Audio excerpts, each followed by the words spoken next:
Buenos días a todos y a todas. Nos da mucho gusto encontrarnos nuevamente en una transmisión más del ciclo de conferencias que hemos preparado para todos los periodistas de esta generación 2017-2018 del Diplomado para Periodistas que tenemos organizado tanto el Tecnológico de Monterrey como CENSA. Nos da mucho gusto presentar en esta ocasión a Jorge Luis Sierra, un periodista que será abocado a la investigación periodística como parte central de su actividad profesional y quien nos va a dictar hoy la conferencia titulada Periodismo de Investigación. Con esta charla cerramos ya el ciclo del módulo 2 del diplomado sobre periodismo digital y entramos al módulo 3 titulado El periodismo de investigación como herramienta de especialización. Voy a compartir con todos ustedes un perfil de Jorge Luis Sierra para que lo conozcamos, ubiquemos su trayectoria profesional y terminando con su presentación le daremos la palabra. Les recordamos que tenemos una hora de presentación de la conferencia de Jorge Luis. Estamos empezando un poco tarde, pero vamos a respetar esa hora que él tiene de presentación y el resto del tiempo realizaremos la interacción para que él conozca las preguntas que ustedes nos envíen, dé respuesta en directo a las preguntas que alcance él a atender y posteriormente las que no se pueda, no tengamos tiempo para su atención y las que se reciban en el transcurso de los próximos 2 días, él pueda dar respuesta directa a ustedes a través de la plataforma. Sin más, voy a leer el perfil de Jorge Luis Sierra. Periodista e investigador mexicano premiado, trabaja en la intersección de la ciberseguridad, la tecnología digital y el periodismo de investigación. Es experto en seguridad digital y especialista en temas de seguridad y fuerzas armadas. Ha desarrollado temas relacionados con la seguridad como el narcotráfico, la delincuencia organizada, la contrainsurgencia, el presupuesto militar, las pandillas transnacionales y los conflictos armados. Cubrió la guerra en Irak en 2003 y volvió a ese país en 2013 para crear mapas digitales para registrar agresiones a periodistas y organizaciones de la sociedad civil. Estudió escritura literaria en la Escuela de Escritores de la Sociedad General de Escritores de México, psicología en la Universidad Nacional Autónoma de México, periodismo internacional en la Universidad del Sur de California en Los Ángeles, así como política y economía de la defensa en el Centro de Estudios Hemisféricos para la Defensa de la Universidad de Defensa Nacional de Washington, D.C. Es fundador y director del Border Center for Journalists and Bloggers, una organización sin fines de lucro dedicada a incrementar las habilidades profesionales de periodistas en zonas fronterizas internacionales y como Knight International Journalist Fellow para el Centro Internacional para Periodistas, que todos conocemos muy bien por las últimas investigaciones que han compartido al público, desarrolló proyectos de periodismo de investigación con mapeo digital en Panamá, Centroamérica y México. Parte de su Knight Fellowship la dedicó al desarrollo del proyecto Salama, una aplicación digital para evaluar el riesgo de periodistas y orientarlos a reducir su riesgo, así como una caja de herramientas de seguridad digital y mapeo en línea para rastrear el crimen, la corrupción y los ataques a periodistas. Dirigió la beca Mike O'Connor para periodistas de investigación en México, que produjo una primera generación de jóvenes becarios cuyos reportajes han logrado varios premios nacionales e internacionales. Es miembro, entrenador y conferencista de reporteros y editores de investigación, IRE por sus siglas en inglés, de la Iniciativa de Periodismo de Investigación en las Américas que dirige el Centro Internacional para Periodistas en alianza con la organización Conectas, así como de la Red Africana de Periodistas de Investigación. Jorge Luis Sierra es autor del libro El enemigo interno, Fuerzas Armadas y Contrainsurgencia en México, así como del libro digital Cobertura Segura, una guía para el ejercicio periodístico en la cobertura de alto riesgo disponible en Amazon. Damos la bienvenida a Jorge Luis Sierra en esta conferencia y le cedemos la palabra. Buenos días, Jorge Luis. Hola, muy buenos días. Me acerco el micrófono para que sea un poquito más clara mi participación. Agradezco mucho al Tecnológico de Monterrey y en particular a la dirección que encabezas, porque me parece que es un privilegio estar frente a todos ustedes. Muchísimas gracias de tal manera por esa invitación y por permitirme estar aquí.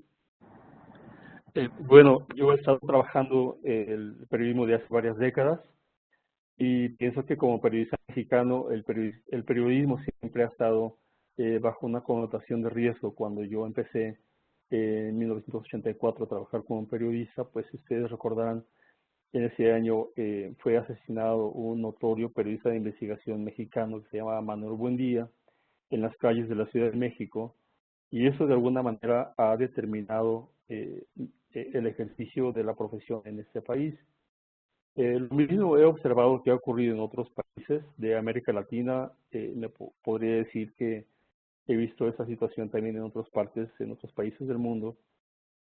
Pero creo que más allá de la situación de riesgo, el periodista de investigación enfrenta retos muy particulares en su propia tarea como periodista. Y eso es precisamente de lo que yo les quiero hablar. Quiero hablarles más bien sobre las experiencias.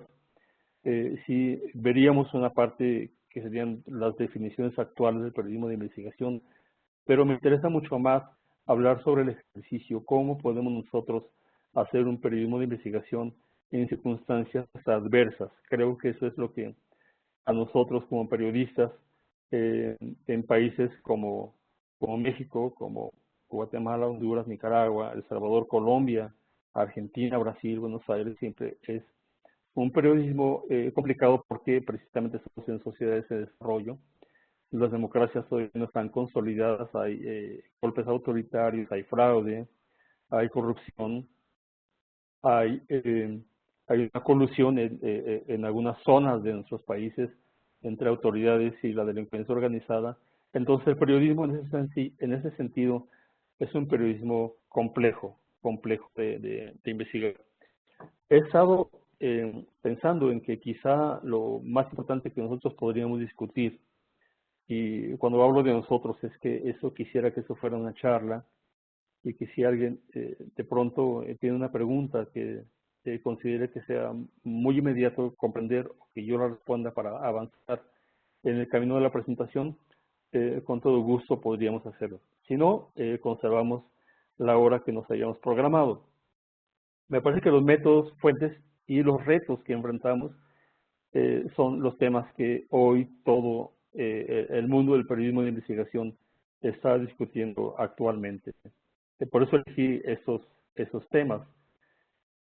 La definición clásica de periodismo obedece principalmente al periodismo de investigación. Obviamente es un cuerpo de prácticas y conocimientos que es ahora esparcido por todo el mundo, pero que tiene en realidad sus orígenes tal y como lo conocemos, el método clásico, en la práctica de este oficio en Estados Unidos. Es ahí donde se empieza a sistematizar cuáles son los elementos del periodismo de investigación. Y me parece que los elementos, estos tres elementos que señalo en la lámina, son tres de los elementos más importantes del periodismo de investigación. La forma en la que nosotros los periodistas hemos sacado esos conocimientos ha sido un poco a través de la práctica. Ha habido algunos intentos de teorizar acerca del periodismo de investigación, pero esto quisiera que quedara como un poco claro. Estos elementos del método clásico del periodismo provienen de la propia experiencia. Y me gustaría recomendar aquí la lectura de un libro de un periodista de investigación que se llama William C. Gaines, en un libro que se llama Investigative Journalism, estrategias probadas para reportear la historia. Gaines hizo un análisis desde los orígenes del premio Pulitzer para los periodistas de investigación. Y se dio cuenta que los jueces de esos trabajos estaban orientados a elegir aquellos trabajos que, uno, revelaban información que alguien trataba de esconder y que de otra manera, de no ser por el trabajo de investigación, hubiera sido muy difícil que la sociedad tuviera conocimiento de ello. Entonces eso era un tema que marcaba y sigue marcando al periodismo de investigación. En segundo lugar, los jueces del premio Pulitzer parecían enfatizar los temas que tienen una gran importancia para el interés público, una gran importancia para el bienestar de la sociedad. Entonces era autocriterio que tiene un impacto, por supuesto va a tener un impacto en el periodismo de investigación porque pues, los periodistas de alguna manera estamos tendiendo a privilegiar las historias que tengan el más alto interés público y ahí jerarquizamos a partir de ahí. Y en tercer lugar, me parece que el comité de los premios Pulitzer estaba seleccionando reportajes que eran más producto del trabajo de investigación del reportero que de una filtración oficial por parte de alguna entidad en el gobierno o por parte de algún miembro de una organización que estaba en ese sentido ocultando la información. Y había un cuarto criterio que me parece también importante marcar, es que los periodistas de investigación como guardianes del interés público denuncian ya sea pérdida de recursos públicos por corrupción, por condiciones, revelan condiciones peligrosas de riesgo laboral o conductas fraudulentas en sectores de la sociedad que afectan a grandes capas de la población. O sea, en ese sentido, me parece que el periodismo de investigación pues tiene esos tres elementos clásicos que nos permiten separar a lo que es el periodismo de investigación de lo que es más bien el periodismo que está intentando cubrir una noticia en forma cotidiana, en forma diaria. En segundo lugar, los periodistas de investigación, aunque sí están, digamos, tratando de hacer su investigación con base en entrevistas a personas, también los periodistas de investigación se basan en una inclinación a probar los elementos de su reportaje en documentos. Hay un énfasis muy fuerte en documentos que el periodista obtiene a través de su investigación y que demuestran la hipótesis que el periodista está intentando demostrar a través de su investigación. En esas entrevistas, datos y documentos, el periodista de investigación está revelando responsabilidad en casos muy graves de negligencia, abuso y corrupción. Por eso es que hay una inclinación a hablar del periodista de investigación como si fuera un guardián, y en ese sentido pues se distingue y han hecho una analogía con, con el perro guardián, que es el perro guardián, a diferencia del perro dócil que obedece la voz del amo, o del perro agresivo que ataca a cualquier persona sin importar quién sea. El periodista, en ese sentido, como el perro guardián, está protegiendo los intereses de la sociedad. Y aquí es muy importante volver a hablar de la condición original del periodista y hacia quién se debe el periodista. Y creo que el punto principal es que el periodista se debe a la sociedad, se debe a su audiencia, al ciudadano, y es un aliado natural del ciudadano, es una voz que expresa el sentimiento y el pensamiento de personas que no tienen voz. Es otra connotación del periodismo y en ese sentido hay un empate con todos los ángulos y enfoques posibles del periodismo, no solamente del periodismo de investigación. Hay una voz que intenta expresarse a través del periodista y esa voz no es la voz de los que tienen poder, sino es la voz de los que no tienen poder y que quieren buscar una transformación de la sociedad en beneficio de la mayoría de la gente. Pero algo que distingue mucho al periodista de investigación es su profundidad. no solamente revela la responsabilidad en esos casos de abuso, corrupción y negligencia, sino que además explica a fondo el hecho. Es exhaustivo en el tratamiento de la información.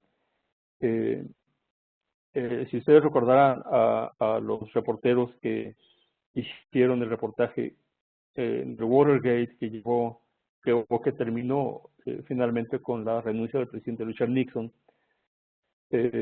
esos reporteros estaban intentando explicar a fondo el problema del espionaje al Partido Demócrata y estuvieron entrevistando a una gran cantidad de fuentes. Había, por supuesto, una fuente que estaba dándoles información, que era en ese momento Garganta Profunda, que después tuvimos la oportunidad, todo el mundo supo muchas décadas después quién era esa persona. Pero estos periodistas estaban intentando explicar un hecho o una tendencia de la sociedad a fondo. Algo estaba pasando en Estados Unidos que era necesario transformar. Una vez que tenemos esos elementos del periodismo de investigación, es cierto que tenemos que el periodismo de investigación tiene que ver con el interés público, con hechos que alguien pretende ocultar y que de otra manera no habría posibilidad de conocer si no fuera por el trabajo periodístico, que es investigación propia del reportero y no tanto una filtración por parte del gobierno. Hay un trabajo profundo de dar cuenta que los descubrimientos los hace el reportero, no se los dan en forma gratuita al reportero, y que está basado en una documentación muy sólida, en una entrevista exhaustiva con fuentes y una profundidad muy grande. Una vez que tenemos esos elementos, digamos, claros, que como les digo, han sido motivo de teorización, pero que en realidad viene de la práctica de los propios periodistas, me gustaría entrar a lo que sería ya el ejercicio del método de investigación.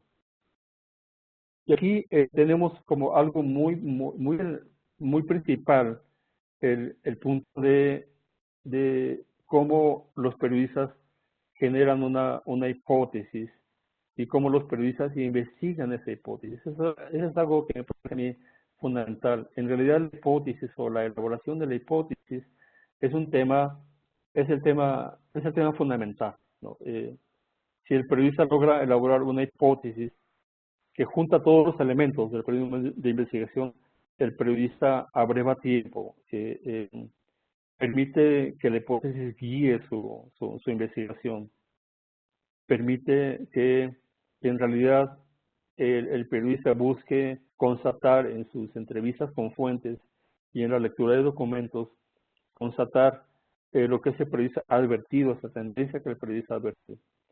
Entonces, bueno, ¿por qué es tan importante? Y aquí me gustaría referirme al periodista de investigación Mark Lee Hunter, que escribió recientemente un libro que también se lo recomiendo, es el libro de La investigación a partir de historias, manual para periodistas de investigación. Está disponible en línea. Ustedes pueden bajar el PDF de este manual si es que no lo tienen todavía. Pero Mark Lee Hunter dice que nosotros no investigamos temas, sino investigamos historias. Es decir, nosotros no vamos a hacer un reportaje sobre la corrupción en general, sino hacemos un reportaje sobre un caso muy específico de corrupción que tiene nombre, apellido, ciudad, tiempo, personajes, montos, afectados, definidos. Y tenemos personas que están relacionadas a través de una historia que queremos contar.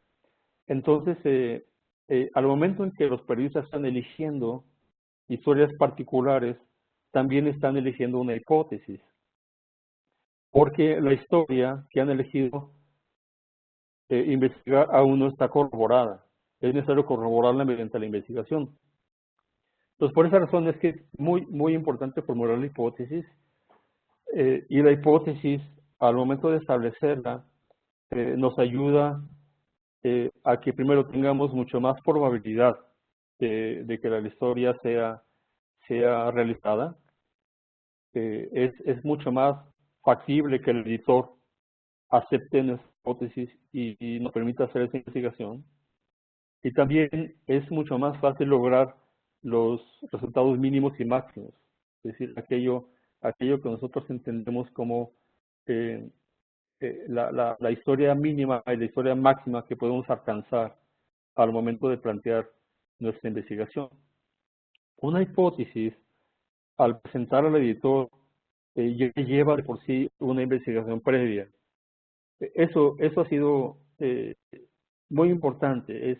Es muy importante que, si bien nosotros de pronto estamos leyendo, nos iluminamos y decimos, ok, queremos contar esa historia, es necesario que antes de presentarla, nosotros hagamos una investigación previa para tener alguna idea de qué tan cierta es la hipótesis. Tenemos tenerla a prueba antes de presentarla. Una vez que el editor acepta la hipótesis, nos da un plazo y nosotros estamos, digamos, ya en la obligación de buscar las fuentes, de contar la historia, y tenemos encima un plazo. Entonces, es necesario que esta hipótesis sea preinvestigada.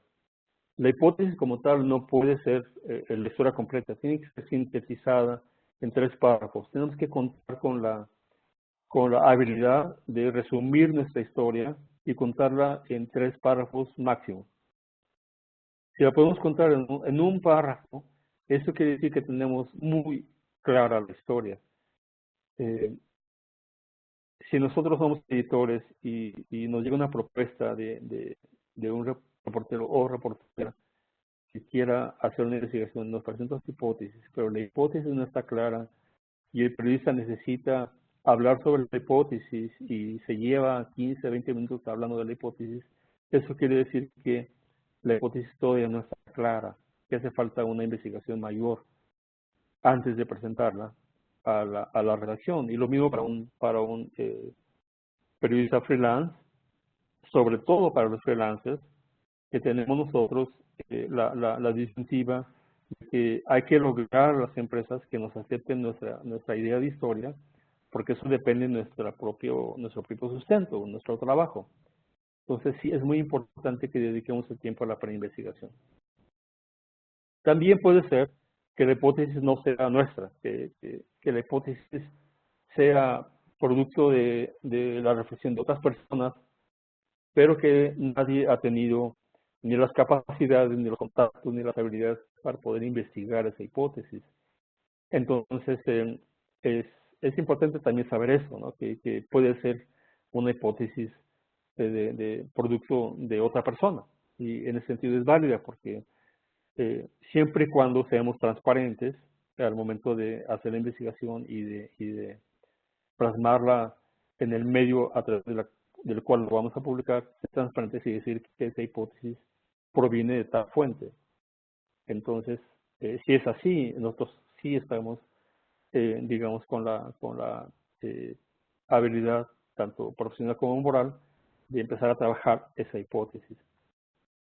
Y, y a veces la hipótesis no es un secreto que alguien quiere ocultar a toda costa, sino a veces la hipótesis está ahí pública, en forma pública ante los ojos de todos, pero nadie ha investigado o nadie tiene la visión del periodista. Entonces el periodista es el único que sabe que ahí está la historia, está frente a todos nosotros, pero nadie la ha investigado y a veces los documentos públicos nos dan la información necesaria para poder comenzar, pero nadie simplemente se ha puesto a investigar el documento público, ¿no? Yo me refiero, por ejemplo, a presupuestos. A veces los presupuestos en sí mismos nos están hablando de una inhabilidad por parte de la autoridad para resolver un problema público, o a veces el presupuesto que se ha presentado para una determinada obra nos da una idea, ¿no? Por ejemplo, es la idea de construir hospitales o hospitales de especialidad en el país de Panamá a través de una inversión millonaria que venía del erario público, cuando resultaba que los hospitales iban a ser construidos donde ya había hospitales y donde no era necesario construir hospitales, mientras otras partes de Panamá, otras partes de la provincia estaban descuidadas y no había hospitales de especialidad y la gente tenía que transportarse a veces 8 horas para llegar hasta otra ciudad con el fin de recibir atención médica especializada. Eso fue el punto de partida para una investigación que descubrió que en realidad de lo que se trataba era de beneficiar a una empresa cuyos líderes estaban vinculados con el presidente en turno. Entonces era más bien un ejercicio de corrupción, más que un ejercicio de salud pública. Entonces todo está ahí, todo está en la mera intención del periodista de investigar su hecho a través de una hipótesis. Y por supuesto que tenemos que contar la forma más rápida de empezar a investigar la historia, y yo creo que es la más difícil también, es que empecemos por investigar todo lo que contradiga la hipótesis en primer lugar. Si nosotros hacemos eso, estamos garantizando que nuestra hipótesis es sólida. Si resiste la prueba de esa investigación, quiere decir que tenemos una hipótesis firme que vale la pena ser contada y que vale la pena invertir recursos de tiempo y de investigación en esa hipótesis. Entonces, primero, es muy importante primero investigar todo lo que lo contradiga. Y una vez que ya tenemos eso, entonces me parece que, sobre todo en medios, en redacciones pequeñas o con freelancers, tenemos que solicitar los datos y elegir las fuentes desde el mismo arranque de la investigación. Ya en ese sentido, una vez definida la hipótesis, ya tenemos muy claro qué fuentes necesitamos consultar y qué datos necesitamos pedir para esa historia. A veces nos pasa, y a mí me ha pasado, que pido los datos muy cercanos al cierre de mi trabajo, y a veces los datos se tardan en llegar, a veces la autoridad a la que uno le pide los datos se toma un tiempo más allá de lo razonable para entregar los datos, y entonces estamos ante la disyuntiva al final de publicar la información sin datos que son cruciales para la investigación. Entonces, por eso es que es muy importante pedir los datos desde muy al inicio de la investigación, para que esos datos también al mismo tiempo puedan ser contrastados con otra información y podamos profundizar. Al mismo tiempo, me parece que el periodista tiene que buscar un equilibrio, y esto es para todo periodista, pero mucho más para el periodista de investigación. Si para una nota diaria, con los criterios que tiene un periodista de investigación, nos llevamos la consulta entre 6 y 12 fuentes para una nota del día. Ahora imaginemos el número de fuentes necesarias para investigar una historia compleja. Y es muy necesario entrar en el sentido del equilibrio, porque el equilibrio es precisamente parte de lo que nosotros hacemos como periodistas y lo que nos distingue de otras personas que no son periodistas. Es decir, es parte de la profesión. El periodista debe entonces de incluir puntos de vista de todas aquellas fuentes que tienen un involucramiento importante en la historia que estamos contando. Incluso aquellas fuentes que son contrarias a la filosofía del propio periodista, contrarias a lo que el periodista piensa.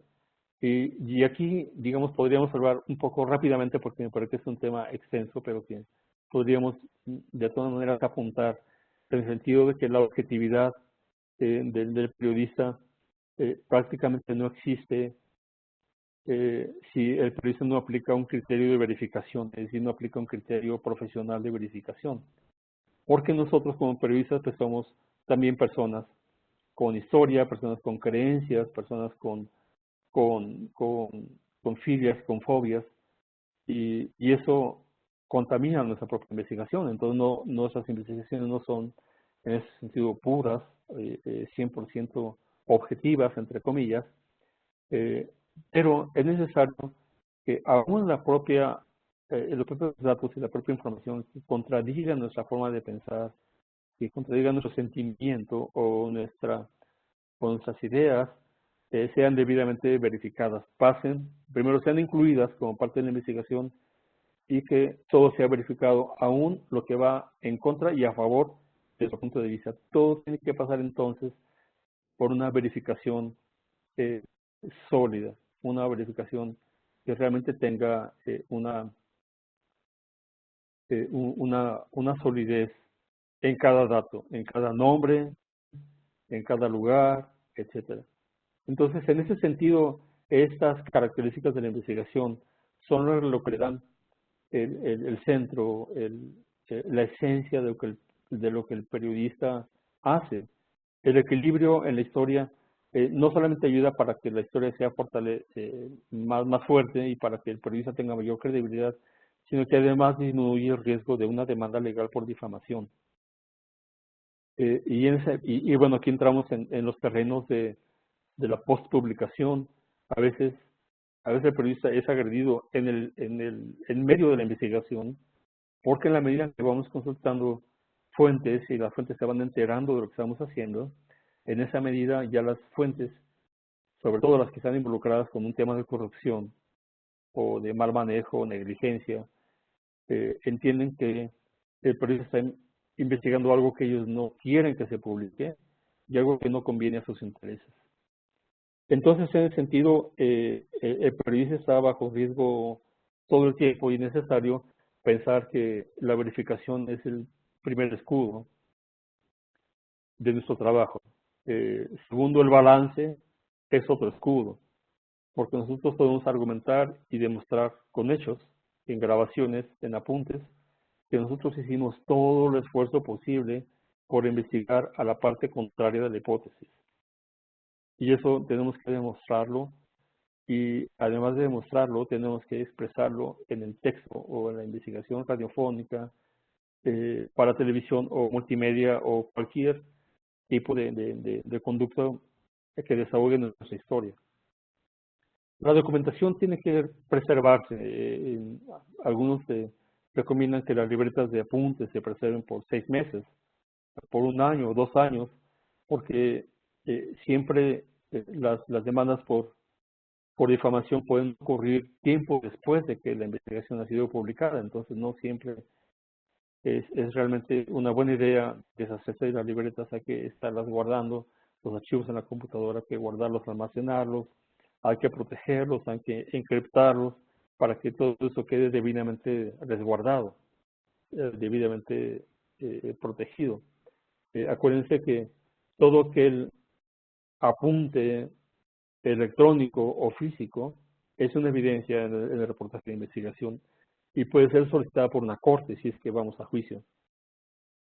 Entonces, la verificación es lo que creo que distingue al periodista de investigación del periodismo normal o del periodismo tradicional. El reportaje realmente tiene un grado de verificación mucho más fuerte de lo que el periodista trabaja de manera normal todos los días, aún el mismo periodista de investigación cuando tiene que reportar un hecho de todos los días. Y bueno, aquí me parece que es importante mencionar que las experiencias que hemos tenido y que hemos visto en nuestros países hablan de que ya no es tan fácil que el periodista actúe como una entidad solitaria, que no comparte su trabajo con nadie y que actúa solo. Eso me parece que ya está dejando de ser una forma que le pueda permitir al periodista llegar a cumplir con sus objetivos. ¿Por qué razones? Me parece que en parte es porque nuestros ambientes son ambientes de riesgo y porque es mejor trabajar con aliados que trabajar sin aliados. Es mejor que un reportaje sea investigado por varias personas, a veces por varias organizaciones, para que entonces el trabajo sea un trabajo mucho más sólido y tenga en realidad un espíritu de cuerpo que sea más resistente a un ataque por parte de la fuerza que se opone al reportaje. Entonces hay que dedicar tiempo y recursos, muchos recursos y mucho tiempo. Por eso es que es todavía más difícil, y ya lo vamos a hablar en la parte de retos, hacer reportaje de investigación. Hay que trabajar en equipo, eso es algo fundamental. Y aquí ya llegamos, digamos, al punto en que ya estamos con nuestra hipótesis, Y siempre es recomendable hacer que el alcance de la hipótesis sea un alcance limitado. ¿Limitado en qué sentido? No limitado en el impacto público, ni en el interés público, sino limitado, digamos, en, en lo que en inglés se llama el scope de la investigación, en lo que yo quiero investigar. Si nosotros nos planteamos desde un principio una historia muy ambiciosa, en un plazo de tiempo muy corto, es posible que no cumplamos con nuestra historia máxima. Y es posible que a veces tampoco cumplamos con la historia mínima. Entonces es necesario como bajar el nivel de ambición eh, para que nuestra investigación sea un poco más limitada en el sentido de lo que tenemos que investigar, porque así garantizamos que puede ser certera la investigación.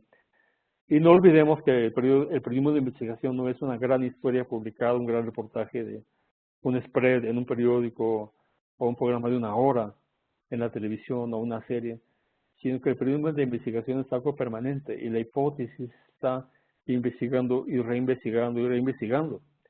El reportaje del Watergate no fue una sola investigación publicada en el Washington Post, sino fue una serie de notas que se publicaban una o dos veces por semana, a veces tardaban 15 días o 3 semanas en volver a publicar una nota relacionada con el problema del Watergate. Entonces, al final, el reportaje de investigación fueron todas aquellas partes que los periodistas publicaron a lo largo de un periodo largo de tiempo. Entonces, piensen en que delimitar el tema es muy importante, es porque concentra sus fuerzas. Y bueno, una vez que ya tenemos eso delimitado, que tenemos, si vemos que están ocurriendo fenómenos de corrupción en la construcción de hospitales en todo el país, a lo mejor nos enfocamos en una sola provincia como un ejemplo de lo que está pasando, publicamos esa historia y luego nos seguimos con otra provincia y otra provincia, y así tenemos un tema que podemos desarrollar en un año y que podemos entonces al final de un reportaje así estar investigando eso en forma segmentada y que nos permita llegar a una conclusión más cercana a lo que está pasando. Si nos planteamos la idea de hacer la investigación de todos los hospitales de Panamá, todo el proyecto al mismo tiempo, posiblemente tardemos un año sin publicar nada y eso a veces no es un tema posible en nuestras redacciones. El plan entonces aquí es algo muy importante. El plan es el centro. Una vez que tenemos la hipótesis, las fuentes y documentos de lo que estamos haciendo, pues el plan es realmente algo que nosotros tenemos por, por enfrente. Tenemos que empezar a pensar en una estructura temática, en las preguntas y subpreguntas que vamos a hacer. Tenemos que pensar muy bien en lo que una fuente nos va a dar, lo que es posible que la fuente nos dé. Tenemos que pensar en que los datos a veces no van a ser suficientes para explicar lo que queremos explicar, hay que investigar más. Y todo esto parece que tiene que ser estructurado en tiempo y está evaluando cómo va la historia, está presentando reportes al editor y a nosotros mismos para saber cómo vamos a la historia. Y eso solamente es posible cuando nosotros estamos haciendo un plan de investigación.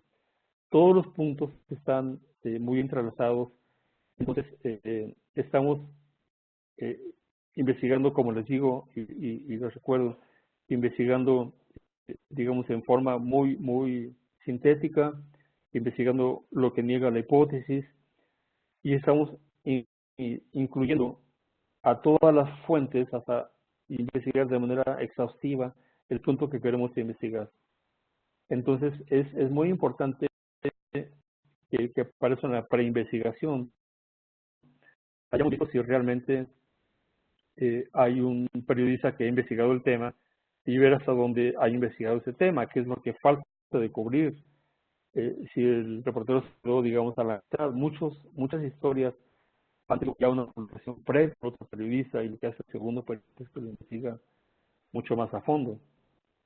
Esto que es el proceso de investigación está determinando el valor de la hipótesis y de las múltiples hipótesis que estamos nosotros siguiendo. Esto es, digamos, algo que IRB o los reporteros de IRB se están planteando todos los días para empezar un reportaje de investigación. Lo primero es qué tan importante es eso para los lectores. Y los lectores también dependen, o las audiencias dependen del medio. Pues no es lo mismo hacer esta pregunta en México o hacerla en Estados Unidos o en Europa. Lo que para los europeos es importante, posiblemente para los latinoamericanos no sea tan importante. Lo que para el Medio Oriente es importante, posiblemente para África no lo sea. O hay cosas que más bien son de importancia transfronteriza y entonces abarcan temas que abarcan muchas regiones y que es necesario hacer grandes equipos de muchos países para investigar un solo tema. Y eso es lo que yo creo que ha pasado en los últimos años con los reportajes como The Panama Papers o reportajes como digamos, las inversiones en países en donde, en países de Europa que son paraísos para las empresas porque no pagan impuestos en esos países. ¿Qué tanta importancia, qué han publicado otros periodistas, qué podemos nosotros extender en la investigación? Saber si la investigación que estamos haciendo puede generar una parte de periodismo de datos, porque también es parte de lo que actualmente se está desarrollando. Ya no solamente estamos narrando una historia, sino estamos contando historias también a través de datos y tenemos la necesidad de armar esos datos y presentarlos de una forma interactiva, atractiva, visualmente digerible, que no solamente nos permita acercar al lector a nuestra historia, sino nos permita explicarla mejor. Entonces hay una necesidad ahora muy importante de trabajar con datos. No es solamente la narración, sino también los datos que vamos a presentar. Por otra parte, me parece que la forma de narrar la historia es también fundamental y está determinada por la misma hipótesis. Tenemos que elegir la forma de narración de nuestra historia. Y esa forma de narración tiene que ver ya con el mismo trabajo de reportero. Cuando nosotros hacemos una entrevista con una fuente, ya estamos pensando desde ese momento en qué es de lo que nos dice la fuente vamos a incluir en la historia y cómo lo vamos a narrar. A veces es muy importante que no solamente publiquemos lo que la fuente nos dice, sino además el contexto en el cual lo dice la fuente. Y entonces metamos datos, información de color, es decir, información del ambiente que rodea a la fuente, porque eso nos va a permitir que el lector o la audiencia entienda, se pongan los zapatos de la víctima o de la fuente, la entienda mucho mejor y se identifique con ella. Y me parece que también es muy importante ver cuál puede ser el impacto. Si la historia es de interés público, obviamente estamos esperando tener un impacto. Si investigamos la historia de los hospitales, pues queremos que los hospitales se construyan realmente donde hace falta, o que todo eso se reoriente. Si estamos investigando un caso de corrupción en una licitación pública, lo que queremos es lograr el impacto, ¿no? Y hacer que la investigación, que la licitación se suspenda y se planteen nuevas bases de licitación más justas y más transparentes. Entonces, preguntarse si hay potencial, qué tanto potencial hay para ese impacto. Eso no quiere decir que el periodista se convierta en un activista, sino que el periodista sabe que al momento de desarrollar su reportaje y publicar su reportaje, pues va a producir un impacto.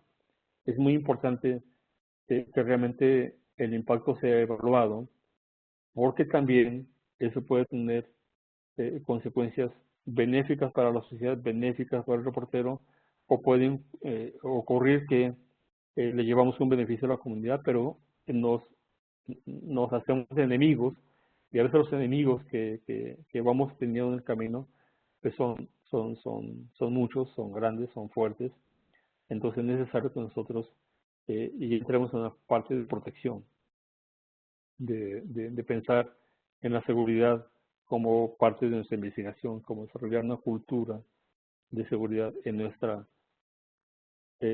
investigación.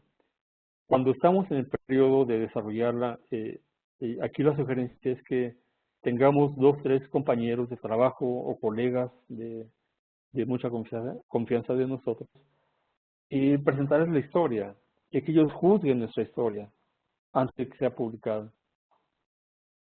Y ese juicio va a ser importante porque nos va a permitir evaluar de una forma más objetiva si vamos bien o si no, o si vamos por otro camino, nos estamos desviando de nuestra hipótesis original, nos estamos yendo hacia una hipótesis secundaria, estamos perdiendo el rumbo de la investigación. Es muy importante que haya un grupo independiente a nosotros que nos dé esa orientación.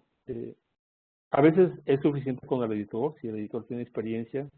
A veces además del editor, es necesario ir con otras personas para que en un ambiente de confianza y de seguridad nuestra investigación pueda ser motivo de reflexión un poco más colectiva. Y ahí en esa reflexión, pues ver cuáles son las evidencias que apoyan la hipótesis y cuáles son las evidencias que la refutan. Tratar de hacer un balance justo entre eso y saber qué es lo que más, qué es lo que tenemos que seguir investigando. Obviamente nosotros estamos trabajando en el contexto de que no podemos darnos todo el tiempo del mundo para hacer una investigación. Aparte porque tenemos otras tareas que hacer, tenemos a veces notas del día que debemos trabajar, o notas que tenemos que traer en la semana. Y bueno, a veces la historia está muy atada a una coyuntura y es muy importante que lo publiquemos ya. Sin embargo, en el periodismo de investigación, a diferencia del periodismo diario, una investigación no puede ser publicada hasta que realmente la hipótesis no haya sido debidamente probada. Por eso es que el tema de la hipótesis, volviendo a eso desde el principio, resulta ser tan relevante para nosotros. Pasemos entonces al tema del cultivo de fuentes. El cultivo de fuentes es algo que está también en el corazón de nuestro trabajo como periodistas. Es de las fuentes de quien vamos a recoger las evidencias de nuestra investigación. Son aquellas fuentes las que nos van a orientar, las que saben más que nosotros, las que nos van a permitir dar el contexto, las que van a hacer que voces de especialistas confluyan para que nuestro trabajo sea más profundo. Como periodistas de investigación, entonces, estamos en la tarea de tener un cuerpo de fuentes sólido. Si nosotros entramos en temas que no investigamos de manera frecuente, sino si somos reporteros que trabajamos temas de justicia y nos pasamos a investigar temas de economía, estamos quizá entrando en terrenos que no dominamos y es necesario empezar a trabajar para construir fuentes. Y a veces el paso con las fuentes no da como resultado nada en la primera interacción, pero si nosotros sabemos percibir y sabemos elegir bien a las fuentes con las cuales nos vamos a interesar desde un principio, podemos intuir que esa fuente nos va a servir dentro de un mes, dentro de 2 meses, dentro de 3 meses. Y es necesario ir labrando una relación con esa fuente para que no sea extraño que nosotros lleguemos de pronto a consultarla y que no es algo hecho de la noche a la mañana. Entonces la idea es cómo convertir a fuentes transitorias o efímeras en fuentes permanentes y saber en qué momentos van a estar disponibles, saber en qué momento van a estar de viaje. Tenemos que contar con una comunicación frecuente con ellos. Entonces es importante que uno cultive las fuentes y que vayamos conociendo esas fuentes en los campos en los cuales uno trabaja. Aquellas que tienen contacto con víctimas son muy importantes porque nos va a permitir acercarnos de manera rápida a la población que está sufriendo el impacto de la corrupción o la negligencia, y frecuentemente esos contactos son con grupos vulnerables, ya sean minorías sociales, ya sea personas con discapacidades, ya sea víctimas de la violencia. Esas fuentes van a ser fuentes, aunque intermediarias, pero nos van a permitir acercarnos a las fuentes primarias.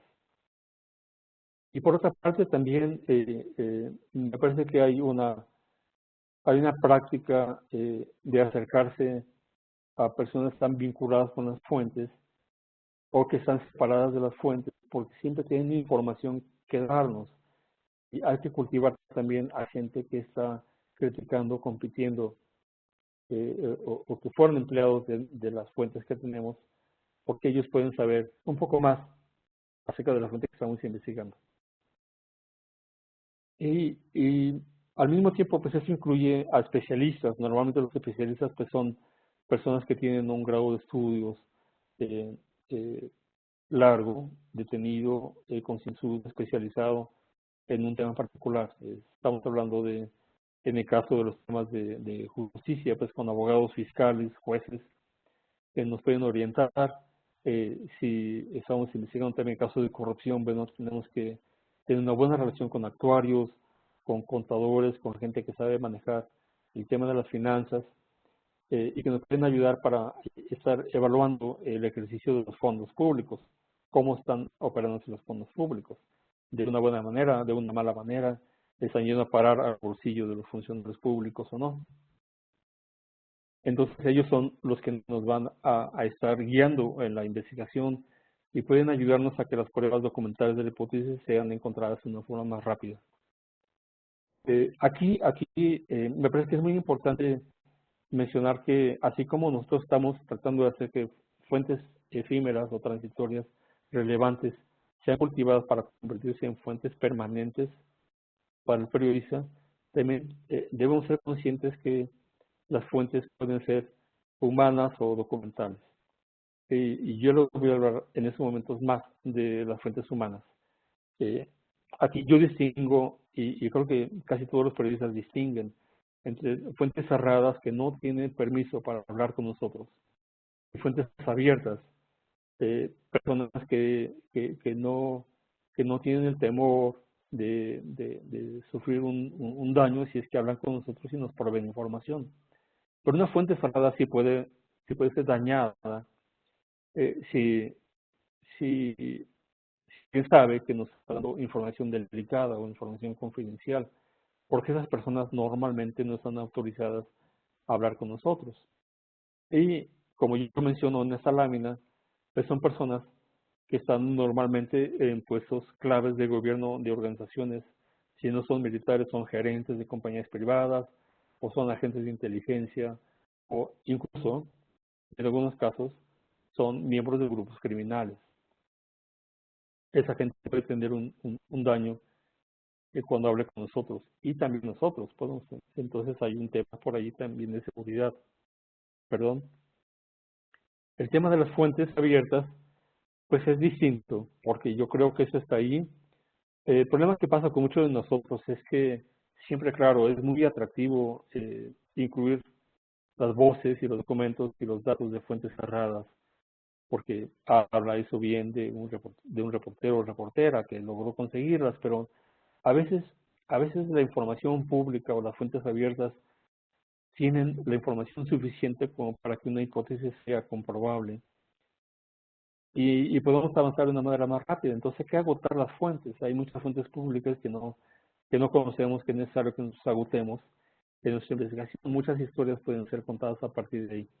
Pero las fuentes abiertas son aquellas personas que pueden hablar con el reportero o reportera con libertad, no temen represalias y, bueno, forman parte de lo que podríamos llamar la sociedad civil. Pueden ser activistas, pueden ser investigadores de la universidad, centros de derechos humanos, también pueden ser voceros. Bueno, claro, con la connotación que puede tener un vocero en el mantenimiento de la imagen pública de la institución que están apoyando. Y pueden ser también miembros de organizaciones o entidades públicas que ya no trabajan más para esa entidad y que ya no sienten la obligación de guardar secreto. Eso es algo fundamental. Podemos hacer compromisos, debemos hacer compromisos con esas fuentes, sí o no. Y esa es una materia de discusión amplia. Normalmente me parece que el periodista tiene, tiene también el deber de no hacer compromisos con las fuentes que perjudiquen el interés público de esa investigación. Esos tipos de compromisos podrían llevar a que la investigación sea desviada. Y hay casos paradigmáticos que pueden demostrar, ¿no? Casos en los cuales el periodista, por cuidar a una fuente, que la fuente le dice, oye, por favor, eso no lo publiques, el periodista se pone en la disyuntiva de, bueno, lo publico porque es muy importante para el interés público, pero si publico esa información importante, voy a perder esa fuente. Entonces los periodistas entran en una disyuntiva crítica y entran en juego muchos elementos éticos del periodismo. Entonces, por eso es necesario tratar de reducir al máximo el compromiso con las fuentes y pensar primero en que siempre el periodista debe ser independiente de la fuente. Él no puede ser su amigo, no puede haber relaciones sentimentales con la fuente, y si las hay, porque bueno, a final de cuentas los periodistas y las periodistas son personas humanas, son seres humanos, pero el editor o el medio tiene que estar enterado que hay una relación afectiva sentimental con la fuente y tiene que reflexionar si esa relación está obstaculizando la investigación o está afectando los resultados de la investigación. Es necesario entonces mantenerse de la mayor manera posible, mantenerse independiente a la fuente, independiente en todo el tipo, ¿no? Económicamente, profesionalmente, legalmente, personalmente. Claro que muchos periodistas, bueno, pues pueden acostumbrar tener una relación cotidiana, desayunar con una fuente, comer con una fuente, pero siempre ahí está digamos, el problema de la familiaridad. Es muy importante que la familiaridad no llegue a ser entonces objeto de compromisos que no sean éticos entre el periodista y su fuente. Entre esos compromisos puede estar el anonimato. Hay muchas historias que no pueden ser contadas si uno no recurre al anonimato de la fuente. Y eso es algo importante, porque pues no hay transparencia. Es decir, le estamos pidiendo al público que confíe en nosotros, presentándole una información que viene de una fuente que no vamos a identificar. Si lo hacemos, si hacemos el compromiso del anonimato, es muy importante que eso se comunique previamente antes de hacer el compromiso con los editores. Y los editores del medio y el periodista o la periodista tomen una decisión. Porque una vez hecho el compromiso, siempre el periodista está ya obligado a cumplir con su palabra. Ya no hay marcha atrás una vez que se establece ese compromiso. Entonces, si prometes algo a las fuentes, te cumple tu palabra. Y como lo hemos mencionado, los periodistas pues no son nuestros amigos. Es importante como separar el mundo profesional del mundo personal, mantenerlos como mundos que tengan la menor comunicación posible. Y bueno, en ese sentido hay retos importantes en el periodismo porque me parece que no siempre existen las mejores condiciones para hacer periodismo de investigación. No sé cuál sea la experiencia en todos los países de los participantes de este seminario, pero en los países que yo conozco, cada vez hay menos unidades de investigación. Los medios están poniendo en la calle a periodistas muy experimentados, están contratando a periodistas que están entrando apenas al campo porque aceptan tener salarios menores.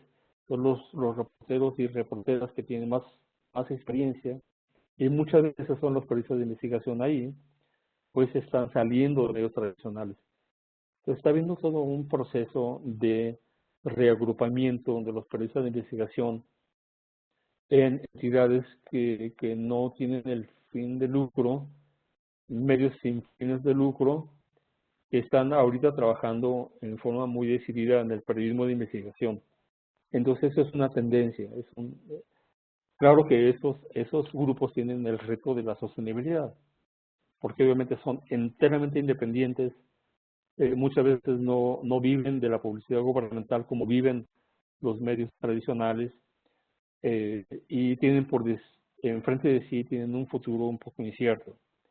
Y la pregunta para esos medios independientes todavía no está resuelta, es cómo vamos a sobrevivir en el largo plazo.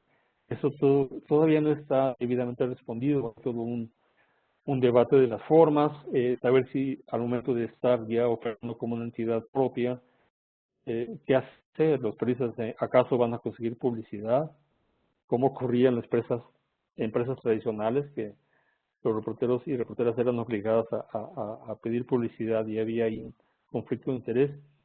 Hay muchas circunstancias que están, digamos, presentando un reto al periodismo de investigación. Y quisiera entonces empezar a abordar esos retos de una manera detenida. Primero, como yo les digo, las redacciones tienden a ser cada vez más pequeñas, se están contrayendo, hay un proceso de exclusión de reporteros, a veces son los reporteros que tienen un salario más alto, y esos reporteros se convierten en freelancers, algunos de ellos logran constituirse en grupos independientes, y todo esto ha movido el terreno en nuestros países. Reporteros y editores adoptan responsabilidades adicionales porque de todas maneras los medios sí necesitan al periodismo de investigación y lo necesitan porque la sociedad está exigiendo que los periodistas cumplan con esa función. Eh, Más cuando los periodistas son periodistas de nueva generación y han defendido a la sociedad y son independientes. Entonces ahí necesitamos un cambio en nuestras conductas como periodistas. Eh, Tenemos que administrar nuestro tiempo de una manera muy sólida, muy efectiva. Tenemos que ser muy disciplinados y muy organizados para enfrentar esas circunstancias. Y en el caso de muchos periodistas, tienen que combinar la nota del día con la nota de investigación. No pueden estar como antes algunos reporteros estaban, en la condición de que yo soy reportero y reportera de investigación y yo me tomo meses sin publicar nada porque el medio me lo permite y yo tengo la libertad de tomarme todo el tiempo que yo necesite para investigación. Para la investigación eso ya casi no existe. Tenemos también el reto de que tenemos que aprender herramientas digitales e investigar en línea, porque ahí Internet es una fuente de recursos eh, muy difícil de agotar, prácticamente inagotable. Y Internet, las redes sociales y las herramientas digitales nos pueden permitir que nuestras hipótesis se alimenten directamente de los ciudadanos. Tengan la voz de los ciudadanos y entonces nosotros estemos investigando las necesidades expresadas por los propios ciudadanos, volviendo entonces al periodismo original que tenía como agenda el interés ciudadano y no como agenda el interés gubernamental. Entonces, ¿cómo podemos lograr eso? Ese es un reto para los periodistas de investigación. Y aquí vamos a delimitar los 4 que yo considero más importantes. Primero es el impacto a nivel organizacional. Estamos trabajando como si fueran silos, como si fueran en una redacción, cada parte de la redacción trabaja como si fueran chimeneas cerradas que no se comunican unas con otras. Y en donde no solamente hay una falta de cooperación y comunicación, sino a veces hay competencia y animadversión entre los departamentos de una redacción, la rivalidad. Y eso ha tenido un perjuicio muy grande para el periodismo de investigación. Entonces las organizaciones tienen que contar con una flexibilización de las secciones. Ya no es posible tener secciones puras, independientes, donde hay reporteros que están especializados en un solo tema. Ahora los reporteros tenemos que estar cubriendo muchos temas en organizaciones que son cada vez más flexibles. Las relaciones entre editor y reportero, entre dueño de la empresa y reportero-editor, en esos nuevos contextos necesitan ser más horizontales. La voz de los periodistas que están en la calle tiene que ser más escuchada, la definición de temas tiene que ser también más basada en una relación con el reportero y reportera que están en la calle, y tiene que haber en el sentido que es un trabajo colectivo, un trabajo en equipo. El periodista individual, nosotros creo que es el momento en que estemos manejando temas simultáneos, tengamos como varias historias abiertas que vamos investigando y tenemos una a la cual le damos más prioridad porque es la más próxima que vamos a publicar, pero al mismo tiempo tenemos que estar pensando en temas simultáneos de investigación. Es mejor tener una buena comunicación con el editor que tener una mala comunicación. Así que es fundamental que sepamos o tengamos la habilidad de lograr que el editor y la reportera tengan una relación excelente. Voy a estar hablando de la reportera y el reportero de manera indistinta. Quiero referirme en general a los periodistas. Y por supuesto que tenemos que contar con un archivo. En ese sentido, cada vez más son archivos digitales que tenemos que tener disponibles, siempre disponibles, pero al mismo tiempo tenemos que garantizar que los archivos sean confidenciales y que sean íntegros, que no perdamos los archivos, que siempre tengamos acceso a ellos y que esos archivos sean confidenciales. Nadie más debe conocerlos si no tiene un interés o una participación en los temas que estamos investigando. Son archivos que pertenecen a nosotros. Esto se ha transformado mucho también con las herramientas digitales porque ahora en proyectos como Document Cloud, los documentos que sacamos de las investigaciones son, una vez que utilizados, son puestos en una base común de documentos para que otros periodistas los retomen y sus propias investigaciones. Entonces, los archivos están siendo ahora también archivos públicos y la gente los puede conocer. Ese es un aumento en la transparencia de los periodistas de investigación, que me parece que ha sido una práctica muy benéfica para todos. Y bueno, nosotros como personas, pues, hay que contar con un uso muy eficiente del tiempo que nos queda entre una investigación y otra. Claro que siempre es necesario tomar un relax, pero el relax puede ser aprovechado para hablar con otras fuentes si es que estamos con ese asunto de los temas paralelos. Y con más razón si tenemos que hacer notas del día. Si tenemos que hacer notas del día y notas de investigación al mismo tiempo, debemos de recurrir a lo que en algunas redacciones en Estados Unidos se llama como la política de las dos libretas. Es una libreta para nuestra nota del día y una libreta donde vamos nosotros vaciando reflexiones y entrevistas con fuentes sobre los temas de largo aliento que estamos investigando. En lugar de tomar un descanso de 30 minutos, tomamos un descanso de 10 y dediquemos 20 minutos a la segunda libreta. Aprovechemos cualquier ventana de tiempo para avanzar en nuestro reportaje de investigación. Y es necesario entonces hacer una lista de temas de investigación en carpetas separadas y vayamos viendo cuál es el progreso de avance de cada carpeta. Como ya lo hemos visto en un principio, es muy importante que los reporteros investiguen antes de vender su tema al editor. A veces los reporteros ya tienen casi demostradas hipótesis, ya identificaron las fuentes ya aceptaron hablar y solamente están esperando la aprobación de la editora o del editor. Entonces, esa investigación tiene que ser, me parece que, eh, fuerte antes de la presentación del tema. Y las fuentes también, pues, mientras más temprano las consultemos, mientras más temprano conseguimos los datos estadísticos, pues es mejor. Yo aquí terminaría mi presentación. Me encantaría interactuar con ustedes, escuchar sus preguntas, sus puntos de vista. Le pasaría la palabra entonces a la dirección para que avancemos en esa discusión.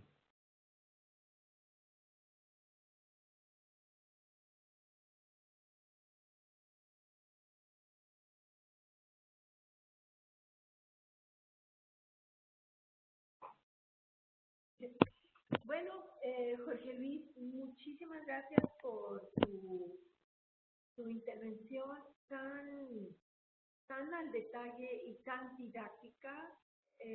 si nos autorizas tu presentación, nos gustaría también compartirla con los periodistas inscritos en el diplomado, a fin de que ellos pues la tengan como una suerte de guión, de guía, ¿verdad?, para la actividad del periodismo de investigación. Creo que ha sido realmente muy didáctico y muy claro. Y paso a invitar a los periodistas que están ahorita recibiendo la señal a que nos manden sus preguntas. Nos quedan unos 10 minutos del tiempo de la transmisión, entonces vamos a aprovecharlos al máximo. Y voy a dar lectura a la primera pregunta, que es de parte de Natalia, que es periodista de México. Y ella dice, ¿el periodismo de investigación tiene más peso en el periodismo tradicional o en el periodismo digital? Vaya que esa es una pregunta, me parece que cada día más importante. Creo que los medios están pasando de ser medios tradicionales, están pasando al mundo digital y la transición no ha sido fácil. Los medios que no están dando la transición al mundo digital están quedándose atrás, están quedándose meramente en la sobrevivencia clásica de ser medios que sobreviven solamente con pues, el presupuesto de gobierno, con la publicidad gubernamental, y están perdiéndose entonces una audiencia fundamental que ahora está leyendo noticias en el teléfono celular o en mayor medida o en la computadora en segundo lugar. Entonces el periodismo de investigación actualmente ya no puede tomar a Internet solamente como un medio de investigación, sino también como un medio de expresión. ¿Por qué? Porque ahora el periodismo está interactuando con las audiencias de manera constante. Las audiencias van participando en la investigación, las audiencias van dando la información al periodista, a la periodista, y las audiencias van promoviendo la propia investigación. Eso es algo fundamental. Los periodistas en realidad tenemos que asegurar una promoción de las historias y es muy importante que eso sea en un contexto digital. Por eso me atrevería a decir que cada vez más, respondiendo a tu pregunta, Natalia, me parece que la importancia se está yendo hacia el lado digital. Es como una transición, un proceso, y hacia allá vamos todos. Muy bien, muchas gracias, José Luis. Y también de Natalia tenemos otra pregunta. Ella señala, ¿crees que en México el periodismo de investigación está vetado? No lo creo. El periodismo de investigación, perdón, ¿en general en México o en algún medio particular? No entendí. Ella no precisa un medio en particular, ella se refiere al periodismo de investigación en México. Pregunta si tú consideras que está vetado, ¿verdad? No nos precisa más si se refiere a vetado o más limitado dentro de las mismas redacciones de los medios, o que a nivel social o a nivel de la autoridad política tratan de frenarlo. No nos explica la pregunta. Entiendo, sí entiendo la pregunta de Natalia. Me parece que eso, igual que como ocurre en otros países de América Latina, no hay una respuesta única a esa pregunta. ¿Por qué? Porque, en primer lugar, me parece que los medios no solamente están en las capitales del país, de los países, sino están también en los estados, en las provincias, en los departamentos. Y esos medios son también medios regionales de mucha importancia. Algunos estados del país de México son estados en donde es más difícil hacer periodismo de investigación. Y yo me referiría, por ejemplo, a estados como Oaxaca en el sur, Tamaulipas en el norte, donde los periodistas, o incluso Veracruz, del lado de la costa del Golfo, donde el periodismo de investigación tiene retos formidables y donde han ocurrido en los últimos años muerte frecuente de periodistas, asesinatos de periodistas. Ahí es un territorio donde es más difícil hacer periodismo de investigación. No digo que sea imposible, pero es más difícil. Hay otras entidades en donde hay circunstancias adversas, pero se han juntado las situaciones para hacerlo un poco más posible. Entonces, yo respondería que hay una respuesta diferenciada. En general, en México está empezando a florecer el interés en el periodismo de investigación. Y hay reporteros de investigación que están cumpliendo con su labor, no solamente en la Ciudad de México, podemos hablar de casos muy importantes, por ejemplo, en Sinaloa, donde hay reporteros que han ganado premios internacionales del periodismo de investigación, a pesar de que Sinaloa pues es una tierra en la cual han nacido algunos de los narcotraficantes más importantes del país. Es como si estuviéramos haciendo reportaje de investigación en Cali durante los tiempos de los hermanos Rodríguez Orejuela. Entonces sí es posible. México tiene aproximadamente un poco más de 2.400 municipios y la violencia contra periodistas se reduce solamente a cerca de 245. Y claro, en los medios de la capital, muchos medios tradicionales sobreviven gracias a la publicidad gubernamental y a uno de esos medios no les interesa el periodismo de investigación que los lleve a confrontarse con esferas del poder público que les dan alimento en publicidad a los medios. Pero ese es un tema que existió en el país durante muchas décadas, que está empezando a vivir una transformación, porque como yo les digo, el periodismo está ahora volcándose hacia la parte digital, donde los ciudadanos tienen una preponderancia mucho mayor que en el periodismo clásico, donde el reportero escribía y la gente leía, en una actitud más pasiva. Muy bien, muchas gracias. José Luis, hemos recibido también de parte de César Méndez la siguiente pregunta. Su opinión sobre el periodismo de investigación que se hace ahora desde las ONG, de las organizaciones no gubernamentales, grupos de periodistas y ya no en medios. ¿Qué opina sobre esto? Dice, en México vemos ahora a los medios solo retomar resultados de investigaciones, pero ya no se hace investigación. Ha sido más difícil para los medios tradicionales. Lo que hemos visto en México ha sido el surgimiento de nuevas entidades de investigación, que son entidades o bien apoyadas por integrantes de la iniciativa privada, por grupos empresariales que quieren hacer un cambio y que deciden invertir su dinero en el periodismo de investigación, o bien grupos de investigación que están recibiendo financiamiento por parte de agencias internacionales, a veces de gobiernos internacionales, como pueden ser el gobierno de la Comunidad Económica Europea o el gobierno de Estados Unidos. Hay entonces hay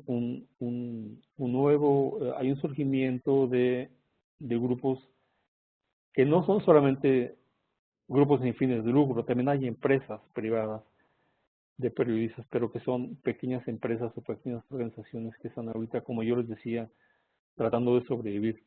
Aquí el reto principal es el financiero, porque hay que pagar una nómina, eso es una profesión, y el periodista, pues, por la mejor voluntad que tenga, tiene que pagar las cuentas de la luz, del agua, la renta, la comida, el transporte, ¿sí? Entonces tiene que sobrevivir.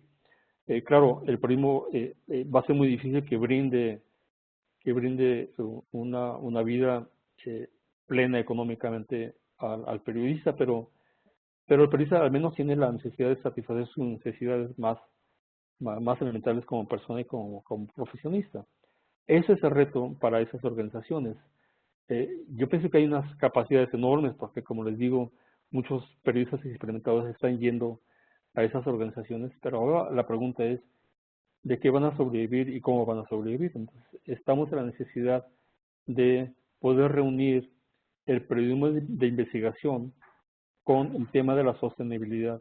Y ambos tienen que ser ahora trabajadas al mismo tiempo. El periodista ya no puede ser solamente el reportero tradicional que investiga y se despreocupa de cómo va a sobrevivir la empresa. No, ahora el periodista tiene que al mismo tiempo pensar como un empresario, como un emprendedor, buscar la parte de la sostenibilidad sin perder la condición profesional, manteniendo la ética. Ese es, me parece que el nuevo reto que está ahí. Muy bien. Jorge Luis, nos quedan 3 minutos para terminar la transmisión. Si alcanzamos a leer esta última pregunta y nos ayudas a darle una respuesta a Paul Ulloa, él mandó 2 preguntas, voy a leer una, dice, ¿por qué si el periodismo de investigación es el que dio un activo básico para un medio como es la credibilidad, ¿por qué no se toma como una fortaleza y se ve como un costo? ¿Estamos ante la desaparición del periodismo investigativo en los medios? Pienso que estamos en una transformación. Pienso que no estamos rumbo a la desaparición del periodismo de investigación. Estamos en un proceso de transición. Y yo me atrevo a decir que en todos los países. En Estados Unidos, la visión pesimista del periodismo de investigación es muy grande. Hay una encuesta que hizo IRE, Reporteros y Editores de Investigación, muy reciente. Me voy a permitir leer rápidamente algunas de las conclusiones de esta encuesta. Fue hecha por Brant Houston de la Universidad de Illinois, que fue un reportero de investigación. Para empezar, la visión negativa es que casi la mitad de los periodistas de investigación encuestados en Estados Unidos piensan que el periodismo está yendo en la dirección equivocada y que cada vez es más difícil tener el tiempo y los recursos para investigar y que los medios no tienen el compromiso con el periodismo de investigación, que es muy parecido a la intencionalidad o digamos a lo que está entre líneas en la pregunta que me están haciendo. Hay una visión negativa.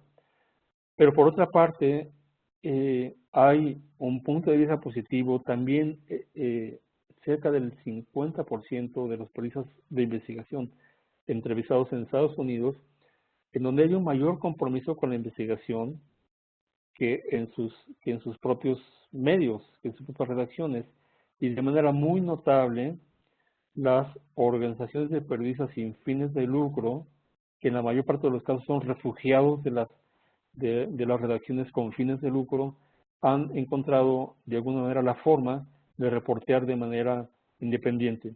Y estamos hablando entonces que entre ellos hay un nivel de satisfacción muy grande en el trabajo.